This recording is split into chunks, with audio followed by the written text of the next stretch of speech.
Welcome to Supreme Court Opinions. In this episode, you'll hear the court's opinion in Jack Daniel's Properties Incorporated v. VIP Products LLC. In this case, the court considered this issue, is humorous use of another's trademark as one's own on a commercial product subject to the Lanham Act's likelihood of confusion analysis, or instead entitled to heightened First Amendment protection?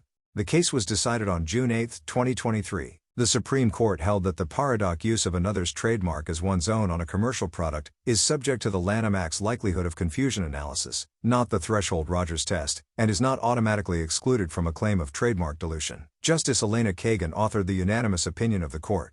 The Lanham Act creates federal causes of action for trademark infringement and trademark dilution. In a typical infringement case, the question is whether the defendant's use of a mark is likely to cause confusion, or to cause mistake, or to deceive. In a typical dilution case, the question is whether the defendant harmed the reputation of a famous trademark. However, even before answering these questions, courts apply a threshold test developed by the Second Circuit in Rogers v. Grimaldi. Under the Rogers test, when a trademark infringement claim targets an expressive work, the claim must be dismissed unless the complainant can show either 1. That the challenged use of a mark has no artistic relevance to the underlying work, or 2. That it explicitly misleads as to the source or the content of the work. The Rogers test is limited, however. It does not insulate from ordinary trademark scrutiny the use of trademarks as trademarks. A primary purpose of trademark law is to protect against consumer confusion about source, and the risk of consumer confusion is highest when someone uses another's trademark as a trademark, as VIP did with Jack Daniel's iconic bottle. The parodic nature of VIP's use may affect the ultimate determination of the likelihood of consumer confusion, but it does not automatically shield the use from claims of dilution. Thus, dismissal of the infringement and dilution claims under the Rogers test was erroneous.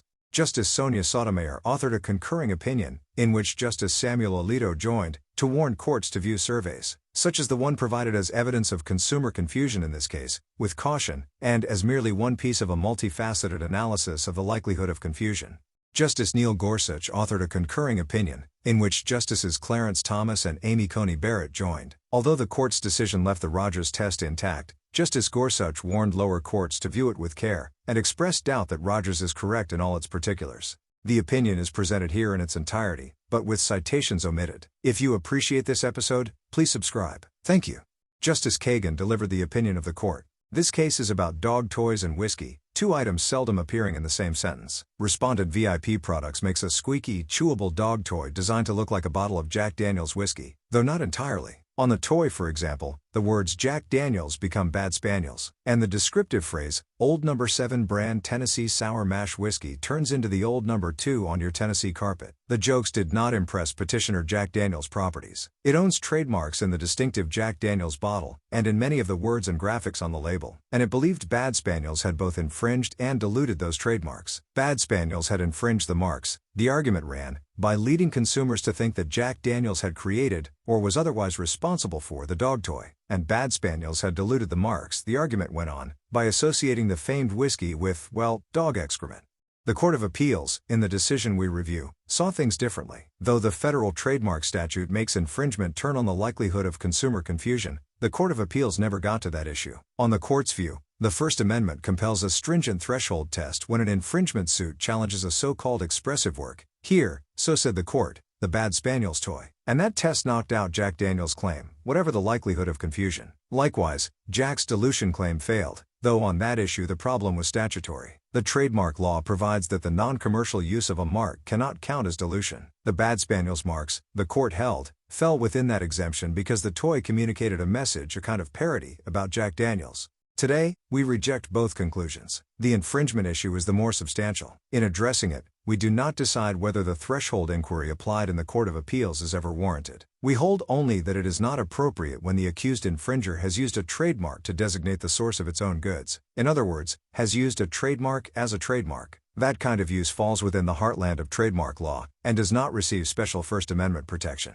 The dilution issue is more simply addressed. The use of a mark does not count as non-commercial just because it parodies, or otherwise comments on, another's products. Start at square one, with what a trademark is and does. The Lanham Act, the core federal trademark statute, defines a trademark as follows: any word, name, symbol, or device, or any combination thereof that a person uses to identify and distinguish his or her goods from those manufactured or sold by others, and to indicate the source of the goods. The first part of that definition, identifying the kind of things covered, is broad. It encompasses words, Think Google, graphic designs, Nike's swoosh, and so-called trade dress, the overall appearance of a product and its packaging, a Hershey's Kiss, in its silver wrapper. The second part of the definition describes every trademark's primary function, to identify the origin or ownership of the article to which it is affixed. Trademarks can of course do other things, catch a consumer's eye, appeal to his fancies, and convey every manner of message. But whatever else it may do, a trademark is not a trademark unless it identifies a product's source. This is a Nicky, and distinguishes that source from others, not any other sneaker brand. In other words, a mark tells the public who is responsible for a product.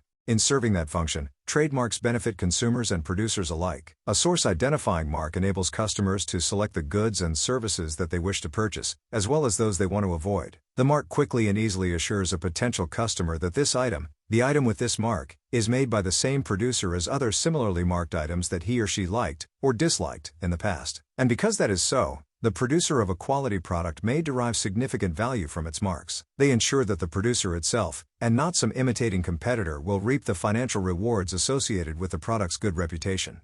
To help protect marks, the Lanham Act sets up a voluntary registration system. Any mark owner may apply to the Patent and Trademark Office to get its mark placed on a federal register. Consistent with trademark law's basic purpose, the lead criterion for registration is that the mark in fact serve as a trademark to identify and distinguish goods. If it does, and the statute's other criteria also are met, the registering trademark owner receives certain benefits, useful in infringement litigation. But the owner of even an unregistered trademark can use the mark in commerce and enforce it against infringers. The Lanham Act also creates a federal cause of action for trademark infringement. In the typical case, the owner of a mark sues someone using a mark that closely resembles its own. The court must decide whether the defendant's use is likely to cause confusion, or to cause mistake, or to deceive. The keystone in that statutory standard is likelihood of confusion. And the single type of confusion most commonly in trademark law's cites is confusion about the source of a product or service. Confusion as to source is the bête noire of trademark law, the thing that stands directly opposed to the law's twin goals of facilitating consumers' choice and protecting producers' goodwill.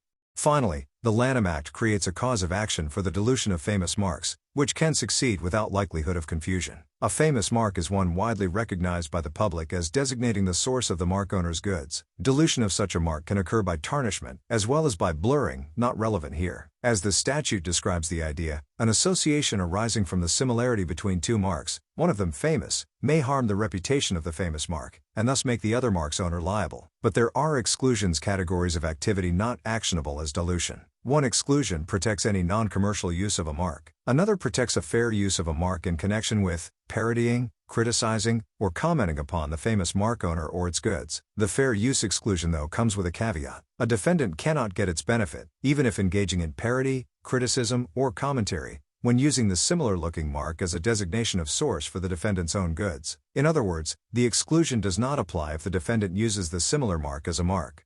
A bottle of Jack Daniels? No, Jack Daniels Old No. 7 Tennessee Sour Mash Whiskey boasts a fair number of trademarks. Recall what the bottle looks like. Or, better yet, retrieve a bottle from wherever you keep liquor. It's probably there. Jack Daniels is a registered trademark, as is Old No. 7. So too the arched Jack Daniels logo, and the stylized label with filigree, i.e. twirling white lines. Finally, what might be thought of as the platform for all those marks, the whiskey's distinctive square bottle, is itself registered? VIP is a dog toy company, making and selling a product line of chewable rubber toys that it calls silly squeakers. Yes, they squeak when bitten. Most of the toys in the line are designed to look like, and to parody, popular beverage brands. There are, to take a sampling, Dos Perros, Dos Equis, Smella Arpaw, Stella Artois, and Doggy Walker, Johnny Walker. VIP has registered trademarks in all those names, as in the umbrella term silly squeakers. In 2014, VIP added the Bad Spaniels toy to the line. VIP did not apply to register the name or any other feature of Bad Spaniels, but according to its complaint, further addressed below, VIP both owns and uses the Bad Spaniels trademark and trade dress. And Bad Spaniels trade dress, like the dress of many silly squeakers toys, is designed to evoke a distinctive beverage bottle with label. Even if you didn't already know, you'd probably not have much trouble identifying which one. Bad Spaniels is about the same size and shape as an ordinary bottle of Jack Daniels. The faux bottle, like the original, has a black label with stylized white text and a white filigreed border. The words Bad Spaniels replace Jack Daniels in a like font and arch. Above the arch is an image of a spaniel. This is a dog toy after all. Below the arch, the Old No. 2 on your Tennessee carpet replaces Old No. 7 Tennessee Sour Mash Whiskey in similar graphic form. The small print at the bottom substitutes 43% poo by volume and 100% smelly for 40% alk by volume, 80 proof. The toy is packaged for sale with a cardboard hang tag, so it can be hung on store shelves. Here's the back of the hang tag. At the bottom is a disclaimer. This product is not affiliated with Jack Daniel Distillery. In the middle are some warnings and guarantees. And at the top, most relevant here, are two product logos, on the left for the Silly Squeakers line, and on the right for the Bad Spaniels toy. Soon after Bad Spaniels hit the market, Jack Daniels sent VIP a letter demanding that it stop selling the product. VIP responded by bringing this suit, seeking a declaratory judgment that Bad Spaniels neither infringed nor diluted Jack Daniels' trademarks. The complaint alleged, among other things, that VIP is the owner of all rights in its Bad Spaniels trademark and trade dress for its durable rubber squeaky novelty dog toy. Jack Daniels counterclaimed under the Lanham Act for both trademark infringement and trademark dilution by tarnishment. VIP moved for summary judgment on both claims. First, VIP argued that Jack Daniels' infringement claim failed under a threshold test derived from the First Amendment to protect expressive works like, VIP said, the Bad Spaniels toy. When those works are involved, VIP contended, the so-called Rogers test requires dismissal of an infringement claim at the outset, unless the complainant can show one of two things: that the challenged use of a mark has no artistic relevance to the underlying work, or that it explicitly misleads as to the source or the content of the work. Because Jack Daniels could make neither showing, VIP argued, the likelihood of confusion issue became irrelevant. Second, VIP urged that Jack Daniels could not succeed on a dilution claim because Bad Spaniels was a parody of Jack Daniels, and therefore made fair use of its famous marks. The district court rejected both contentions for a common reason, because VIP had used the crib Jack Daniels features as trademarks, that is, to identify the source of its own products. In the court's view, when another's trademark is used for source identification, as the court thought was true here, the threshold Rogers test does not apply. Instead, the suit must address the standard infringement question: whether the use is likely to cause consumer confusion. And likewise, VIP could not invoke the dilution provision's fair use exclusion. Parodies fall within that exclusion, the court explained, only when the uses they make of famous marks do not serve as a designation of source for the alleged diluter's own goods. The case thus proceeded to a bench trial, where Jack Daniels prevailed. The district court found, based largely on survey evidence, that consumers were likely to be confused about the source of the Bad Spaniels toy, and the court thought that the toy, by creating negative associations with canine excrement, would cause Jack Daniels reputational harm. But the Court of Appeals for the Ninth Circuit reversed, ruling that the district court had gotten the pre-trial legal issues wrong. In the Ninth Circuit's view, the infringement claim was subject to the threshold Rogers test, because Bad Spaniels is an expressive work, although just a dog toy, and surely not the equivalent of the Mona Lisa. It communicates a humorous message. The Court of Appeals therefore returned the case to the district court to decide whether Jack Daniels could satisfy either of Rogers' two prongs, and the Ninth Circuit awarded judgment on the dilution claim to VIP. The court did not address the statutory exclusion for parody and other fair use, as the district court had. Instead, the Court of Appeals held that the exclusion for non-commercial use shielded VIP from liability. The use of a mark may be non-commercial, the court reasoned, even if used to sell a product. And here it was so, the court found, because it parodies and comments humorously on Jack Daniels. On remand, the district court found that Jack Daniels could not satisfy either prong of Rogers, and so granted summary judgment to VIP on infringement. Jack Daniels appealed, and the Ninth Circuit summarily affirmed.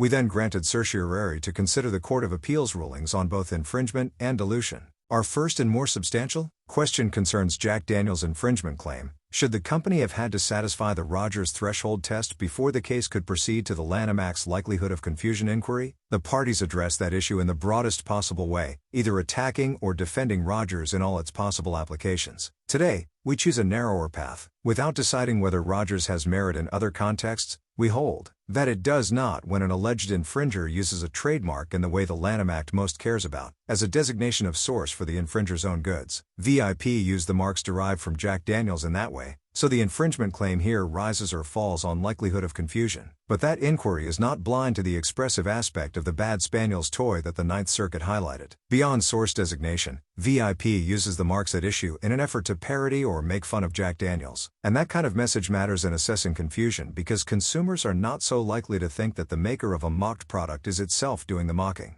To see why the Rogers test does not apply here, First, consider the case from which it emerged. The defendants there had produced and distributed a film by Federico Fellini titled Ginger and Fred, about two fictional Italian cabaret dancers, Pippo and Amelia, who imitated Ginger Rogers and Fred Astaire. When the film was released in the United States, Ginger Rogers objected under the Lanham Act to the use of her name. The Second Circuit rejected the claim. It reasoned that the titles of artistic works, like the works themselves, have an expressive element implicating First Amendment values, and at the same time such names posed only a slight risk of confusing consumers about either the source or the content of the work. So, the court concluded, a threshold filter was appropriate. When a title with at least some artistic relevance was not explicitly misleading as to source or content, the claim could not go forward. But the court made clear that it was not announcing a general rule. In the typical case, the court thought, the name of a product was more likely to indicate its source, and to be taken by consumers in just that way. Over the decades, the lower courts adopting Rogers have confined it to similar cases, in which a trademark is used not to designate a work's source, but solely to perform some other expressive function. So, for example, when the toymaker Mattel sued a band over the song Barbie Girl, with lyrics including life in plastic, it's fantastic and I'm a blonde bimbo girl, in a fantasy world, the Ninth Circuit applied Rogers. That was because, the court reasoned, the band's use of the Barbie name was not as a source identifier. The use did not speak to the song's origin. Similarly, the 11th Circuit dismissed a suit under Rogers when a sports artist depicted the Crimson Tide's trademarked football uniforms solely to memorialize a notable event in football history. And when Louis Vuitton sued because a character in the film The Hangover, Part 2 described his luggage as a Louis Vuitton, though pronouncing it Louis, a district court dismissed the complaint under Rogers. All parties agreed that the film was not using the Louis Vuitton mark as its own identifying trademark. When that is so, the court reasoned, confusion will usually be unlikely, and the interest in free expression counsels in favor of avoiding the standard Lanham Act test. The same courts, though, routinely conduct likelihood of confusion analysis, without mentioning Rogers, when trademarks are used as trademarks, i.e., to designate source. And the Second Circuit, Rogers' home court, has made especially clear that Rogers does not apply in that context. For example, that court held that an offshoot political group's use of the trademark United We Stand America got no Rogers help, because the use was as a source identifier. True, that slogan had expressive content, but the defendant group, the court reasoned, was using it as a mark, to suggest the same source identification as the original political movement. And similarly, the Second Circuit, indeed, the judge who authored Rogers, rejected a motorcycle mechanic's view that his modified version of Harley-Davidson's bar and shield logo was an expressive parody entitled to Rogers' protection. The court acknowledged that the mechanic's adapted logo conveyed a somewhat humorous message, but his use of the logo was a quintessential trademark use, to brand his repair and parts business through signage, a newsletter, and t-shirts with images similar to Harley-Davidson's. The point is that whatever you make of Rogers, and again we take no position on that issue, it has always been a cabin doctrine. If we put this case to the side, the Rogers test has applied only to cases involving non-trademark uses, or otherwise said, cases in which the defendant has used the mark at issue in a non-source identifying way. The test is not insulated from ordinary trademark scrutiny, the use of trademarks as trademarks, to identify or brand a defendant's goods or services. We offer as one last example of that limitation a case with a striking resemblance to this one. It too involved dog products, though perfumes rather than toys. Yes, the defendant sold a line of pet perfumes whose names parody elegant brands sold for human consumption. The product at issue was named Timmy Holdiger, which Tommy Hilfiger didn't much like. The defendant asked for application of Rogers. The court declined it, relying on Harley-Davidson. Rogers, the court explained, kicks in when a suit involves solely non-trademark uses of a mark, that is, where the trademark is not being used to indicate the source or origin of a product, but only to convey a different kind of message. When, instead, the use is at least in part for source identification, when the defendant may be trading on the goodwill of the trademark owner to market its own goods, Rogers has no proper role. And that is so, the court continued, even if the defendant is also making an expressive comment, including a parody of a different product. The defendant is still making trademark use of another's mark, and must meet an infringement claim on the usual battleground of likelihood of confusion. That conclusion fits trademark law, and reflects its primary mission. From its definition of trademark onward, the Lanham Act views marks as source identifiers, as things that function to indicate the source of goods, and so to distinguish them from ones manufactured or sold by others. The cardinal sin under the law, as described earlier, is to undermine that function. It is to confuse consumers about source, to make some of them think that one producer's products are another's. And that kind of confusion is most likely to arise when someone uses another's trademark as a trademark, meaning, again, as a source identifier, rather than for some other expressive function. To adapt one of the cases noted above, suppose a filmmaker uses a Louis Vuitton suitcase to convey something about a character. He is the kind of person who wants to be seen with the product but doesn't know how to pronounce its name. Now, think about a different scenario. A luggage manufacturer uses an ever so slightly modified LV logo to make inroads in the suitcase market. The greater likelihood of confusion inheres in the latter use, because it is the one conveying information or misinformation about who is responsible for a product. That kind of use implicates the core concerns of trademark law and creates the paradigmatic infringement case. So the Rogers test, which offers an escape from the likelihood of confusion inquiry and a shortcut to dismissal, has no proper application.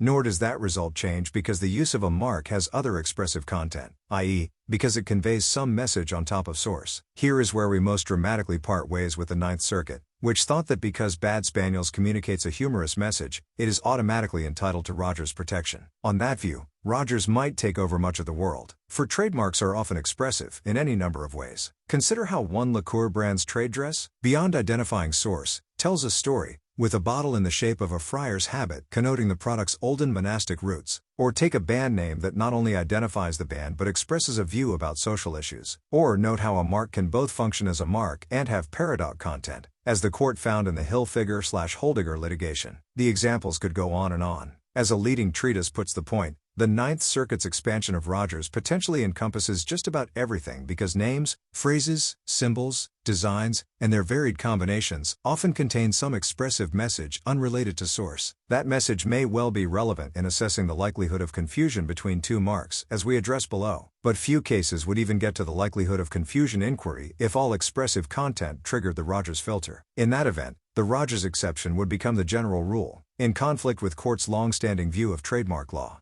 The Ninth Circuit was mistaken to believe that the First Amendment demanded such a result. The court thought that trademark law would otherwise fail to account for the full weight of the public's interest in free expression. But as the Mattel, i.e., Barbie, court noted, when a challenged trademark use functions as source identifying, trademark rights play. Well, with the First Amendment, whatever First Amendment rights you may have in calling the brew you make in your bathtub, Pepsi are outweighed by the buyer's interest in not being fooled into buying it. Or in less colorful terms, to the extent a trademark is confusing as to a product's source, the law can protect consumers and trademark owners. Or yet again, in an especially clear rendering, the trademark law generally prevails over the First Amendment when another's trademark, or a confusingly similar mark, is used without permission as a means of source identification. So for those uses, the First Amendment does not demand a threshold inquiry like the Rogers test. When a mark is used as a mark, except, potentially, in rare situations, the likelihood of confusion inquiry does enough work to account for the interest in free expression. Here, the district court correctly held that VIP uses its Bad Spaniels trademark and trade dress as source identifiers of its dog toy. In fact, VIP conceded that point below. In its complaint, VIP alleged that it both owns and uses the Bad Spaniels trademark and trade dress for its durable rubber squeaky novelty dog toy. The company thus represented in this very suit that the mark and dress, although not registered, are used to identify and distinguish VIP's goods and to indicate their source. Registration of marks, you'll recall, is optional. In this court, VIP says the complaint was a mere form allegation, a matter of rote. But even if we knew what that meant, VIP has said and done more in the same direction. First, there is the way the product is marketed. On the hang tag, the Bad Spaniels logo sits opposite the conceitedly trademarked Silly Squeakers logo, with both appearing to serve the same source identifying function. And second, there is VIP's practice as to other products in the Silly Squeakers line. The company has consistently argued in court that it owns, though has never registered, the trademark and trade dress in dog toys like Jose Perro, cf. Jose Cuervo, and Heine Sniffin, cf. Heineken, and it has chosen to register the names of still other dog toys, including Dos Perros, Smella Arpaw, and Doggy Walker. Put all that together, and more than form or rote emerges. VIP's conduct is its own admission that it is using the Bad Spaniels, nay Jack Daniels, trademarks as trademarks, to identify product source. Because that is so, the only question in this suit going forward is whether the Bad Spaniels marks are likely to cause confusion. There is no threshold test working to kick out all cases involving expressive works, but a trademark's expressive message, particularly a parodic one, as VIP asserts, may properly figure in assessing the likelihood of confusion. A parody must conjure up enough of an original to make the object of its critical wit recognizable. Yet to succeed, the parody must also create contrasts, so that its message of ridicule or pointed humor comes clear. And once that is done, if that is done, a parody is not often likely to create confusion. Self-deprecation is one thing, self-mockery far less ordinary. So although VIP's effort to ridicule Jack Daniels does not justify use of the Rogers test, it may make a difference in the standard trademark analysis. Consistent with our ordinary practice, we remand that issue to the courts below. Our second question, more easily dispatched, concerns Jack Daniels' claim of dilution by tarnishment for the linkage of its whiskey to less savory substances. Recall that the Ninth Circuit dismissed that claim based on one of the Lanham Act's exclusions from dilution liability for any non-commercial use of a mark. On the court's view, the use of a mark may be non-commercial even if used to sell a product. And VIP's use is so, the court continued, because it parodies and conveys a humorous message about Jack Daniels. We need not express a view on the first step of that reasoning because we think the second step wrong. However wide the scope of the non-commercial use exclusion, it cannot include, as the Ninth Circuit thought, every parody or humorous commentary. To begin to see why, consider the scope of another of the Lanham Act's exclusions, this one for any fair use. As described earlier, the fair use exclusion specifically covers uses parodying, criticizing, or commenting upon a famous mark owner, but not in every circumstance. Critically, the fair use exclusion has its own exclusion. It does not apply when the use is as a designation of source for the person's own goods or services. In that event, no parody, criticism, or commentary will rescue the alleged diluter. It will be subject to liability regardless. The problem with the Ninth Circuit's approach is that it reverses that statutorily directed result, as this case illustrates. Given the fair use provisions carve out, parody and criticism and commentary, humorous or otherwise, is exempt from liability only if not used to designate source. Whereas on the Ninth Circuit's view, parody and so forth, is exempt always, regardless whether it designates source. The expansive view of the non-commercial use exclusion effectively nullifies Congress's express limit on the fair use exclusion for parody. Just consider how the Ninth Circuit's construction played out here. The district court had rightly concluded that because VIP used the challenged marks as source identifiers, it could not benefit from the fair use exclusion for parody. The Ninth Circuit took no issue with that ruling, but it shielded VIP's parodic uses anyway. In doing so, the court negated Congress's judgment about when, and when not, parody and criticism and commentary is excluded from dilution liability. Today's opinion is narrow. We do not decide whether the Rogers test is ever appropriate, or how far the non-commercial use exclusion goes. On infringement, we hold only that Rogers does not apply when the challenged use of a mark is as a mark. On dilution, we hold only that the non-commercial exclusion does not shield parody or other commentary when its use of a mark is similarly source identifying. It is no coincidence that both our holdings turn on whether the use of a mark is serving a source designation function. The Lanham Act makes that fact crucial in its effort to ensure that consumers can tell where goods come from. For the reasons stated, we vacate the judgment below and remand for further proceedings consistent with this opinion.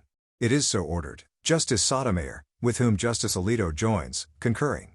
I join the court's opinion in full. I write separately to emphasize that in the context of parodies and potentially other uses implicating First Amendment concerns, courts should treat the results of surveys with particular caution. As petitioner did here, plaintiffs in trademark infringement cases often commission surveys that purport to show that consumers are likely to be confused by an allegedly infringing product. Like any other evidence, surveys should be understood as merely one piece of the multifaceted likelihood of confusion analysis. Courts should also carefully assess the methodology and representativeness of surveys, as many lower courts already do. When an alleged trademark infringement involves a parody, however, there is particular risk in giving uncritical or undue weight to surveys. Survey answers may reflect a mistaken belief among some survey respondents that all parodies require permission from the owner of the parodied mark. Some of the answers to the survey in this case illustrate this potential. Plaintiffs can point to this misunderstanding of the legal framework as evidence of consumer confusion. Cleverly designed surveys could also prompt such confusion by making consumers think about complex legal questions around permission that would not have arisen organically out in the world. Allowing such survey results to drive the infringement analysis would risk silencing a great many parodies, even ones that by other metrics are unlikely to result in the confusion about sourcing that is the core concern of the Lanham Act. Well-heeled brands with the resources to commission surveys would be handed an effective veto over mockery. After all, no one likes to be the butt of a joke, not even a trademark. This would upset the Lanham Act's careful balancing of the needs of merchants for identification, as the provider of goods with the needs of society for free communication and discussion. Courts should thus ensure surveys do not completely displace other likelihood of confusion factors, which may more accurately track the experiences of actual consumers in the marketplace. Courts should also be attentive to ways in which surveys may artificially prompt such confusion about the law, or fail to sufficiently control for it. Justice Gorsuch, with whom Justice Thomas and Justice Barrett join, concurring.